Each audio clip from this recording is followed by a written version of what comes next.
it's a good story from start to finish. It's a series.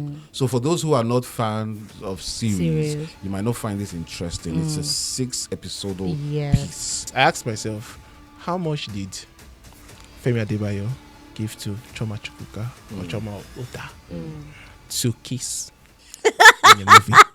Wow. I'm so happy that in that movie I did not see Odunlade Adekola. Thank God. The usual I did not see Ibrahim Chatta.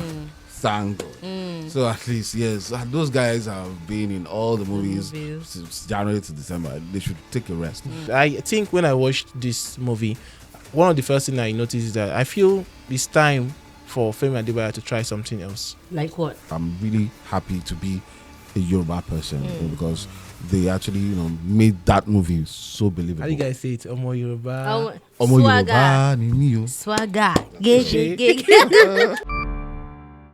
Hey besties, this is POV, your go-to show for all things entertainment and lifestyle. My name is Muyiwa Ademola, and I'll be right back with a review you don't want to miss. Welcome back. Today we are diving into 7 Doors by Femi Adebayo's latest masterpiece. You heard that right. 7 Doors tells the story of Adedunjoye, a simple man who loves his wife and children. He was also told to become the king of Ilara's kingdom as the kingship has gotten to his family lineage. Uninterested in the offer, he vehemently refused, and after several persuasion, he obliged and became the king. His accession to the king was followed by a lot of opposition, who sought to make his tenure miserable. Soon after he becomes king, Ilera Kingdom begins to experience turmoil and trouble. The movie featured Chioma Akpotha, Muyiwa Ademola Authentic, Jide Kosoko, Oga Bello, Adebayo Afeez Oyetoro, Kola JME, amongst others. All performances left lasting feelings on consumers. I was part of them. Yes, I can tell you. Joining me are 2 familiar faces, Ayo and Jude. They are the most entertainment experts and also seasoned film critic. I can give you that. Trust me. Jude, you have seasoning, right? I have time. You have time. Okay, so let's talk about the visual. Yeah, 7 Doors. Yeah, another blockbuster from Femi Adebayo. Yes. From King of Thieves to Jagu Jagu to this one now. Femi Adebayo has been able to carve a niche for himself when it comes to epic movies, when it comes to telling African stories or Nigerian stories, as the case may be, when it comes to storytelling and characterization. Uncle Femi Adebayo, he has been able to carve a niche for himself. He has been able to crack that and all that, and he's been doing it back to back.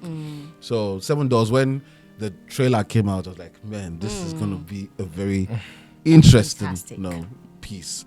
Chioma Chukwuka as well, acting in a Yoruba movie. It's wild, unexpected, amazing stuff, and also the cast. It was a blend of both the OGs and some new elements, and also some greenhorns, some guys we've never seen before, the likes of the man who acted Eshushu, that's Aliu Gafar, and all that. He's actually the star. He's been trending on X for only God knows when.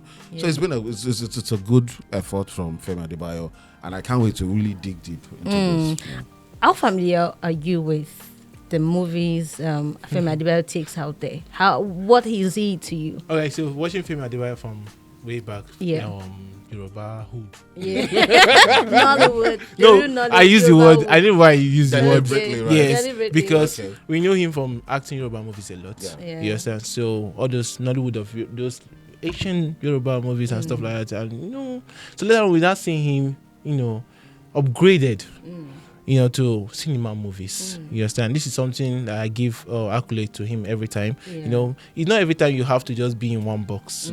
Every time people see you, every time him and Odulade, they're always in the local movies, Yoruba movies. So now seeing him acting in a cinematic movies from Jago down to King of Thieves, like that, just like that, I'm going, you notice that this guy has grown. Yeah. So for me, I respect him a lot for that. You understand? So he's someone I respect a lot. Great. So let's talk about an enticing part of the story. The storyline is everything. It's the basis of all productions we see out there. How would you describe the storyline? Storyline full of suspense. Kicked off with an average, I won't say average family, but just a coded, let me use the slang word, just coded, Very reserved. Though affluent, is actually affluent, but just a very conservative family. Yes. And, you had that call to become the king of your town and all that. Then fast forward, we talk about tunnels, right? Yeah. Talk about challenges, which is typical of every background family. Yes, and every royal family comes with its own challenges as well. Then also the twist of the politics being played in that town as well. He was able to surmount the politics. He had to face spiritual opposition as well. So, and everything ended well, because at the end of the movie, the town was liberated, and of course his kingship was established, and of course a lot of things returned back to normalcy. It's a good story from start to finish. It's a series, so for those who are not fans of series, you might not find this interesting. It's a 6-episode piece, from episode 1 to episode 6. It was the link up, the transition, the boarding, the continuation, everything was just in sync. Perfect. Kudos to the script writers. Yes. Guess what, guys? If you did not know, his brother was on that project. Yes, that's Tijani. Yes, his father was on that project. That's Bello. Bello. Oga Bello. Oga Bello. That's Salami Adebayo. Yes. His younger brother, that's Tokwe, was on that project as well. His brother as well, Sadiq, was on that project. Family business. And Femi too was on that. And I'm sure that his sister too, because his sister is also a makeup artist, was also on that project as well. So it's a family movie done by a family. Yes, and that's why it sparked up so many reactions, and they weren't mixed. Yeah, true. They were all awesome. So let's talk about the sets, the props. Yes. Okay, let's take it from when they were still little beginning. They were still in the city. The normal, it wasn't much. But for you, do you think that set in the beginning did justice to? So if you watched Jago and King of Thieves, one thing I noticed about Femi Adebayo's movies from now is that they actually have this perfect set that actually fits the story itself. Yes, I'm trying to remember the set designer's name. That's what I'm thinking. Yes, because I know that he doesn't just, when it comes to epic movies, you notice that you have to actually pay attention very well, because little thing you can miss it. For example, let's say you didn't pay attention, you see a sachet nylon or sachet water or something drop somewhere, you notice that you have missed it because it was never there in those days when you're shooting those days. Because when you're doing an Asian movie, there are some things you have to look out for. Then the props was on point. You understand? The costumes was on point, because that was how they were dressed then. You understand? So I feel Femi Adebayo is now used to this kind of setting now. You understand? This is his niche. Yeah. Like this is his comfort zone. Yes. That he knows what he's doing. You have done it once, you have done it twice. Baba, you're pro. He also did it the third time, but as a consulting producer for House of God. Yeah, yes. He's like it's like ABC for him. Even when this guy did his movie, Latif, I think he called him as well. Yeah, he was also he was in that project. Lishabi. Lishabi. So I think whenever they don't do such kind of project, I think they reach out to him most times for consultation. And all that. So Ayo, did the scripting, the whole movie, did it hook you up, or was it short of anything? It was captivating for me. As I said earlier, it's captivating. It is captivating. Though it's fictional. Yes, but one thing about fictions and believability is that you have to. Yeah, it's fictional, so it's something like you just cooked up, right? But it has to be believable. Was it believable? Yes. The time zones were throwback. That's way back, and also they were able to replicate it. Even the actors as well, which we'll talk about later on, were able to own those characters that he played. So for me, shout out to, I think it's Tijani in conjunction with some other guys that actually wrote that script. And Tijani, for those who know Tijani Adebayo, is also the brain behind Jagu Jagu. So when it comes to scripting, you can't really fault Euphoria 360. That's the production. They sabi, they know what they do. So no wahala when it comes to scripting. Actually, and also, sorry, because they are coming from a background of theater. Their father was and is still established, when it comes to theater and the journey, filmmaker, from stage to what we have with what we have right now. Gabelo was part of the people who actually pioneered theater in Nigeria. So for me, I don't have issues with the scripting. Good enough. During my conversation with him at an exclusive meeting, he said that when he took the story to his team, they refused it.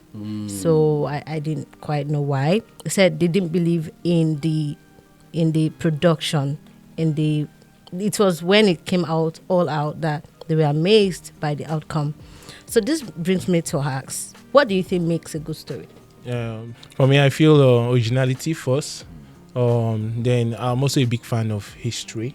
You understand? Then your message must be passed correctly. You understand? Not whereby people watch or read your script and they're like, so what is it all about? You start explaining. You understand? You start explaining, it's like this, it's not like this. You have to be like, your scripting has to be, on point, whereby people can understand it. Even the actors while reading, they can understand. The cinematographers understand your script while shooting. So your scripting has to be something that's very easy for everybody to relate with. Yes, and so that's what makes it. So let me even tell you something. I think when I watched this movie, one of the first things I noticed is that I feel it's time for Femi Adebayo to try something else. Like what? I don't know. What I mean is, you have done Jagu Jagu. Jagu Jagu almost looks like King of Thief kind of concept. Just the stories are just changing, but same kind of concept. You now worked with people of House of Gay, Peters with House of God. See, that's kind of setting again. Okay, you are now a king in this thing. You've tried. Let's move forward. Let's try movies of reliving Nigeria. Or something modern movie now. You're now king of epic. I see Adebayo as now a king of epic movies. So I feel like let's him try something else. Should he do action movie? Maybe an action movie. Oh my god. Yes, oh my god. I don't know. I don't know about that. I feel imagine Femi Adebayo, man, with it will be crazy. Watch the poster. Like have a poster, see Femi Adebayo will go. But we are used to him now seeing him on horses. And normally see, they don't want funny to name. You just like music. It's a challenge to you. Yes, sir. Yeah, you can like music. Go and build some muscles. It's like music. Yeah. When someone break through a particular style of music, he now sticks to it. We just keep changing the lyrics, but it's that same sound you keep hearing. You understand? Same thing with movies nowadays. That's why I give respect. I give big respect to BAP, Bola Leslie Peters. She tried to change. She did House of God. She had not done House of God, that kind of concept before. No. She tried something new. She tried something else different again. So she always, switches, check different angles. So don't always do the same kind of movie over and over again. Just that you're just changing the script. Like the script is coming from this one and the cast are changing, but it is same kind of your style of movies. So does that mean it's been stereotyped, kind of? Because he's usually doing the Yoruba movie. I'm not. Then later, okay. Can we talk about? I don't see that as being stereotype. I believe it's more of a niche. I'll see. This is his niche. So he's working with his, he wants to trademark. Okay. This kind of content, this is my kind of content. So whoever's going to be doing this kind of content will just be like a copycat. Okay. He has set the pace, right? He's leading the park. So he's owning it. So you find out that after King of Thieves, every other movie that came after King of Thieves followed that path he actually set. So for me, he's a king of his niche.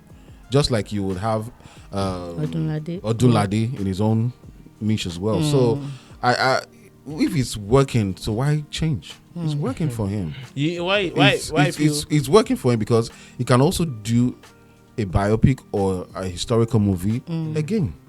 Okay. Yeah, so it can always be flexible, but in that same niche. The world is moving away from just trying everything, and now we are now becoming a niche market. Do you get what I'm saying? So for me, he's just being smart about it. He knows he has everything it takes to produce this kind of movies, and he's going with it. His brothers are familiar with this kind of movies as well. He has the cast at his beck and call. He has the location. So why would he want to? Which of the characters stood out for you and why? I mean, there's so many enticing part of the story. Yeah, let's have it. It's a tough one. Do I want to talk about the character now, or do I want to talk about the effects and the makeup? Which one should we talk about? Because let's talk about the character. The character, okay. Yes. For me, it's between Femi Adebayo, but let me leave out Femi Adebayo because Femi Adebayo he's always getting the thumbs up and all that. And moreover, he has invested his money. He has to put it. He has no choice. He has to work hard. I'm so happy that in that movie I did not see Odunlade Adekola. Thank God. The usual faces. I did not see Ibrahim Chatta. Thank God. So at least, yes, those guys have been in all the movies since January to December. They should take a rest. Anyways, but no, for me, I would say Aliu Gafar, this guy that played Ishisu. Yeah. I didn't see him coming. Seriously. I didn't know him until that movie. Yeah. I didn't know him. That's me being honest here.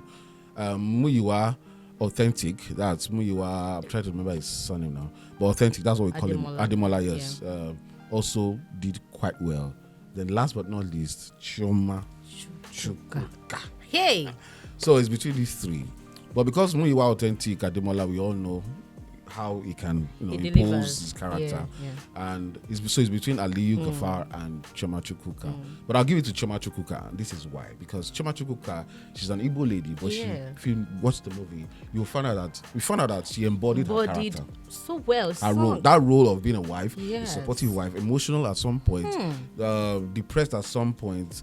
She could see the emotions coming out of her. Then also, when it comes to speaking the lingo, Yoruba, you will notice that she, even though there were some blips here and there, for an Igbo lady to speak Yoruba that way, I think she has a background. Of course, she stays in Lagos and too. She might be Lagos bird.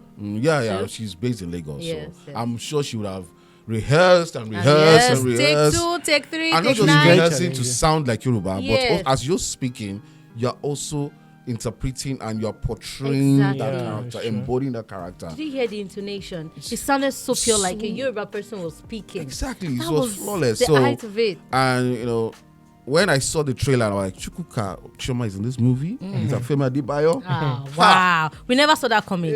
Trust me, I never saw that coming. So the characterization, when it comes to characterization and character development, it had the best of it, or the best. We had Jide Kosoko in that movie. We had Nika Quadri in that movie. We had the stars when it comes to Yoruba movies. We had Wumi. When I saw Wumi Toriola, when I saw one of the wives, Ronke Oshodi, Odusanya. When I saw Aisha Lawal, Aisha Lawal. I was like, Femi, in for, because these guys that we mentioned in the Yoruba movie industry. When it comes to Wahala, there's something called Wahala. Yes, Wumi number one. Wumi is loud. Honestly, she's a troublemaker. But having to galvanize these guys on your projects, it's a good one. And that's why, even though everybody loves Jennifer. But everybody loves Femi Adebayo. Connect! I need to give you on that. That connection. I think. Really? All right. So, it's my turn, right? Yeah, your turn, please. Oh, you need an official intro. Let's hear from you, Jude. Anyway, okay, let me ask. I have a question to ask.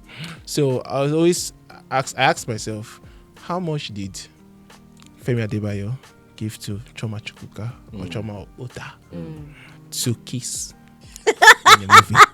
Wow. You know what, guys? You guys, if you know Chioma Akpotha very well from way back, she's a veteran. So she has been one of those actors that are very decent in movies. Even in real life. You understand? I don't know about really. What we see, what they take out there. You know, some people still portray what they have in real life. We see on social media. So me, I'm just following what I've seen in movies. Yeah. So all the characters in movies like this, we used to play. Then as a kid, you say, you're acting Holy Mary like Chioma Akpotha. So always be that the clothes, but it always crying in movies and all of she just that. always this decent lazy. You understand? Highest she will do to you is to hug you. She doesn't play. She can hardly see her. Even when she's acting prostitute, she's a decent prostitute. So for me to see Chioma Akpotha kissing, it shocked you. You know what? They cover something and she just put like they showed her kissing. Everybody loves Femi Adebayo, including Chioma. Honestly, then again, I think she's my own standard character because first of all, she has been very underrated in the Nollywood industry. I think she have worked so hard that if you are going to mention the top dogs in female actors, you'll feel like you won't mention Chioma Akpotha. You hear the likes of Genevieve first. Yeah, exactly. You know that during Genevieve days, Chioma Akpotha was there. Mercy Johnson, she was there. You see mention Motola Jeladeka, she was there. But you not call her name. You understand? She's someone I don't even look at. Even mention Ucho before her. You understand? Even Nyedo comes before her. But this lady is, I think one thing I want to do is that I feel she has proven to the world that she has it. Yeah, true. It's inborn. She doesn't need that public validation. No, she has. Do you know? There are some movies that allowed you to show them that yes, I can do it. Exactly. Because other producers now will never cast her for this role. No, they won't give her a chance. You understand? Femi saw potential. Do you know that he said that he never wanted anyone else other than her? He waited. He had to wait for a schedule to fit in with the production. In fact, he had to adjust the day of the filming or the duration of the filming because of her. Because there were several calls beckoning to her to come on the set. He said, "Oh, I was busy." Femi said he had to wait for her.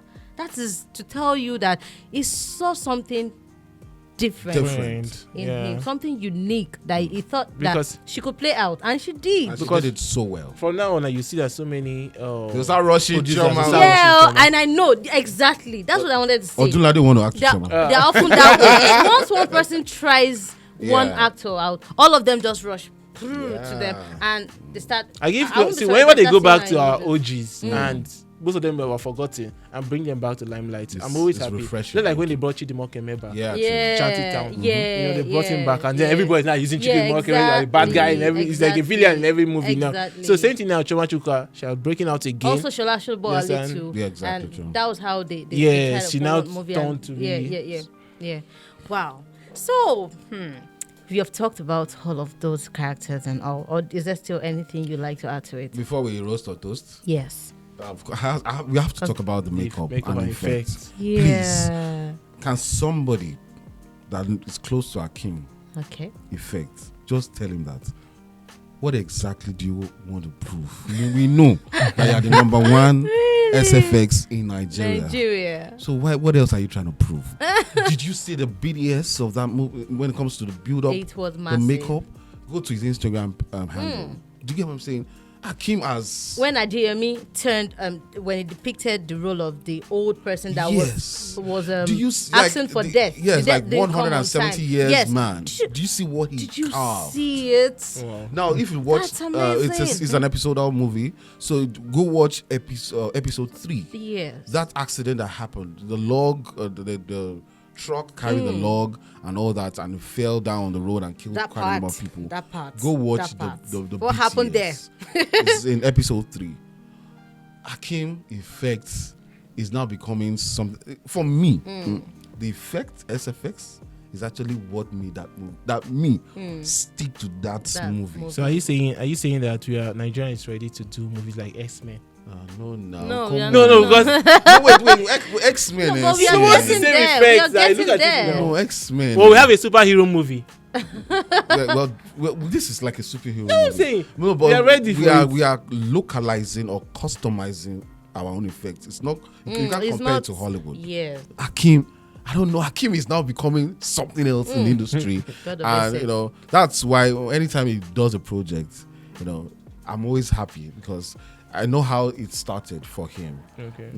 And I see him winning another AMVC. He has mastered his craft. He's going to win another AMVC next year, so there's no doubt about it. Shout out to the location manager as well. The sets you talked about earlier. It was built from the scratch. The arts director. Yeah. The arts director did a yeoman's job. So I'm really happy to be a Yoruba person because they actually, made that movie so believable. How do you guys say it? Omo Yoruba. Swagger. Swagger.